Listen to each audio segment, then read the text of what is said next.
యథా రాజా తదా ప్రజ అన్నట్లు వైసీపీ అధినేత జగన్మోహన్ రెడ్డి పోలీసుల గుడ్డలూడదీసి కొడతానని బెదిరిస్తుంటే మాజీ మంత్రి వైసీపీ సీనియర్ నేత కారుమూరి నాగేశ్వరరావు తలలు నరుకుతామని టీడీపీ నేతలను బెదిరించారు. ఏలూరులో జరిగిన వైసీపీ ఆత్మీయ సమ్మేళనంలో మాట్లాడుతూ మీ ఇంటికి మా ఇల్లు ఎంత దూరమో మా ఇంటికి మీ ఇల్లు అంతే దూరం. రేపు మేం మళ్లీ అధికారంలోకి రాగానే గుంటూరు యువతల ఉన్నవారిని ఒక్కొక్కరిని ఇళ్లలో నుంచి బయటకి లాగి కొడతాం. గుంటూరు అవతల ఉన్నవారిని తలలు నరికేస్తామని కారుమూరి నాగేశ్వరరావు టీడీపీ నేతలను హెచ్చరించారు.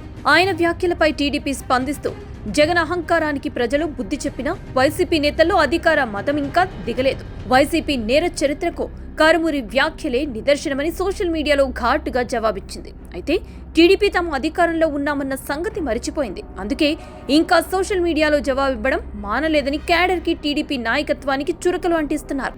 ఇలాంటి వ్యాఖ్యలు చేసిన నాయకులను అరెస్టు చేసి శిక్షించాల్సింది పోయి ఇంకా సోషల్ మీడియాలో జవాబివ్వడం ఏంటని ప్రజలు టీడీపీ నాయకులు ప్రశ్నిస్తున్నారు.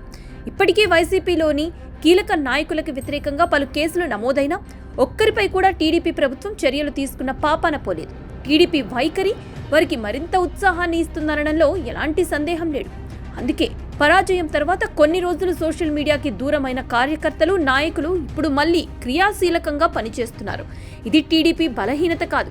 ఈ బలహీనతే వైసీపీ నాయకులకి బలంగా మారుతుందనడంలో ఎలాంటి సందేహమూ లేదు. మరోవైపు జగన్, కారుమూరి తదితర వైసీపీ నేతలు చేస్తున్న వ్యాఖ్యలు ఏదో క్షణికావేశంతో అంటున్న మాటలుగా కొట్టి పారేయలేం. గత 9 నెలలుగా కూటమి ప్రభుత్వాన్ని, దాని ఐక్యతని దెబ్బతీయడానికి ఎన్ని ప్రయత్నాలు చేసినా ఫలించకపోవడంతో తీవ్ర అసహనంతో ఉన్న వైసీపీ అధినేత జగన్ ఈ కొత్త వ్యూహం అమలు చేస్తున్నారని టీడీపీ అనుమానిస్తోంది.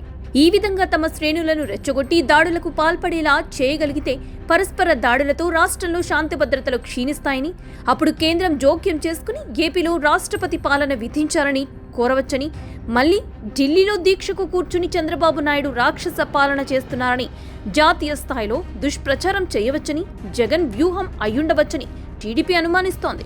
ఈ ప్రయత్నంలో జగన్ తన పార్టీ నేతలు, కార్యకర్తలకి నష్టం కలిగించేందుకు కూడా వెనకాడడం లేదు. కానీ టీడీపీ ఆ విధంగా చేయలేదు కనుక అదే దాని బలహీనతగా మారుతుంది. కనుక టీడీపీ ఈ ఉచ్చులో పడకుండా తన బలహీనతని అధిగమించే ప్రయత్నం చేయాల్సి ఉంటుంది.